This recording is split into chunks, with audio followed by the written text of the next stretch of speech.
31 मई 2007, ये डेट सभी संगत को पता है।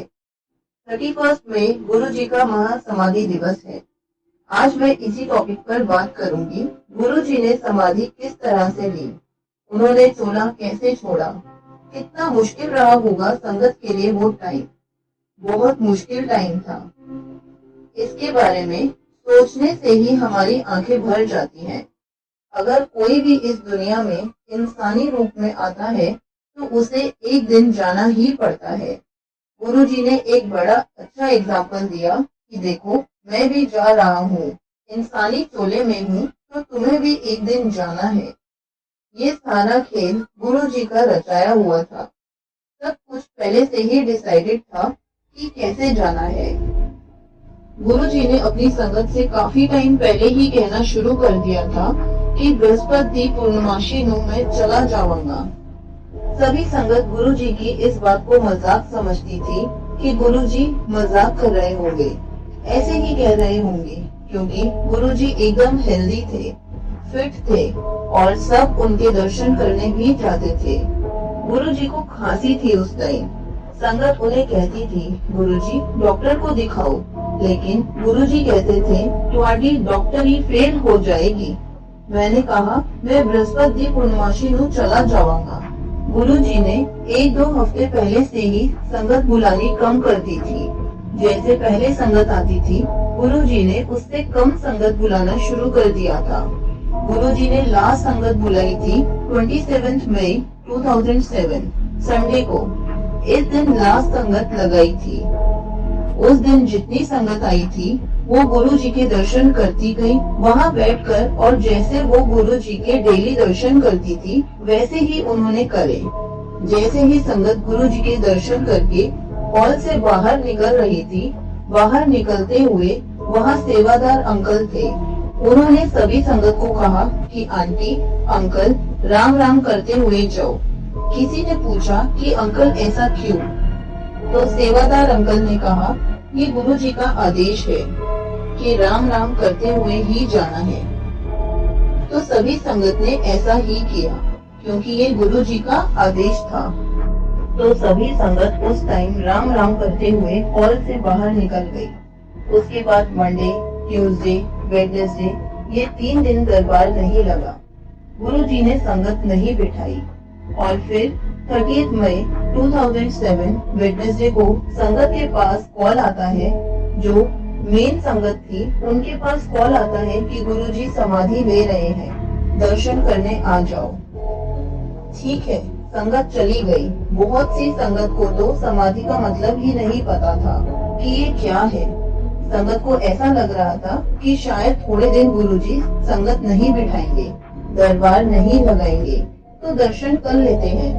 संगत को लग रहा था कि गुरुजी कुछ दिन ध्यान में चले जाएंगे, और गुरुजी को ये बात बहुत टाइम पहले से ही पता थी कि मेरे को कब और कैसे जाना है।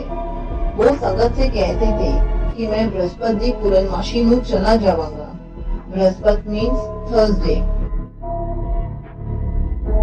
थर्सडे को 31 मई थी। संगत को कॉल आया था कि गुरुजी समाधि ले रहे हैं, दर्शन कर लो।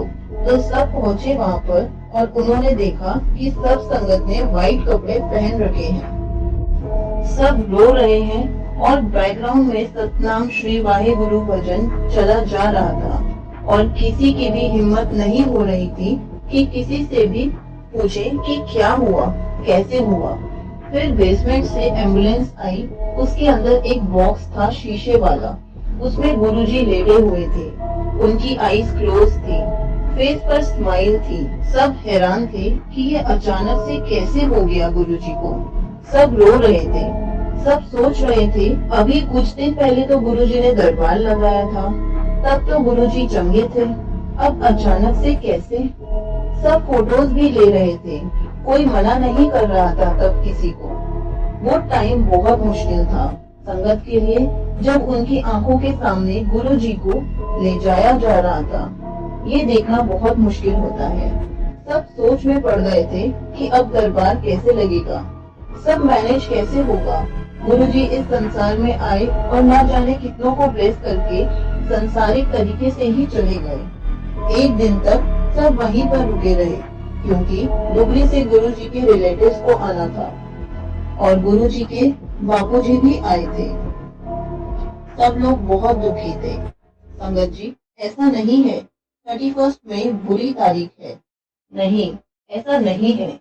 आप ये सोचो कि गुरुजी गए हैं, तभी तो गुरुजी इस तरीके से पूरी दुनिया में फैले हैं। सिर्फ इंडिया में ही नहीं, गुरुजी की संगत उनको मानने वाली बाहर की कंट्रीज में भी है। तो गुरुजी के बापूजी आए, उन्होंने गुरुजी के पैर छुए और बड़े मंदिर में शिव जी के सामने जो समाधि है, वहाँ बापूजी ने गुरुजी को अग्नि दी। ऐसा मुझे बोलना तो नहीं चाहिए, बहुत अजीब लग रहा है, बट ऐसा ही हुआ था। जैसे नॉर्मली होता है, वैसे ही सब कुछ हुआ था। जैसे ही आग की लपटें तेज हुई, तो पूरे बड़े मंदिर में गुरुजी की फ्रेग्रेंस फैल गई। वो अग्नि से जो धुआं निकल रहा था, उससे पूरे बड़े मंदिर में फ्रेग्रेंस हो गई। जहाँ जहाँ फ्रेग्रेंस गई, वो जगह ब्लेस्ड हो गई। और ऐसा था कि शरीर आग नहीं पकड़ पा रहा था। आग से आर पार दिख रहा था कि गुरुजी लेटे हुए हैं। और फिर जैसे ही लपटें और तेज हुई, गुरुजी का शरीर गायब हो गया, जलते हुए भी नहीं दिखा। संगत बताती है कि किसी को पता ही नहीं चला कि गुरुजी अंदर से कब गायब हो गए। अभी जैसे बड़े मंदिर में समाधि है, पहले वैसे नहीं थी। पहले समाधि ओपन थी, फिर बाद में उधर प्रॉपर बनाया गया, उधर ग्लास भी लगवाया गया। गुरुजी के बापूजी ने गुरुजी के लिए जोत जलाई थी, जो आज भी जल रही है। गुरुजी खुद उस जोत में बैठे हैं, वो अखंड जोत है। जय गुरुजी, शुक्राना गुरुजी।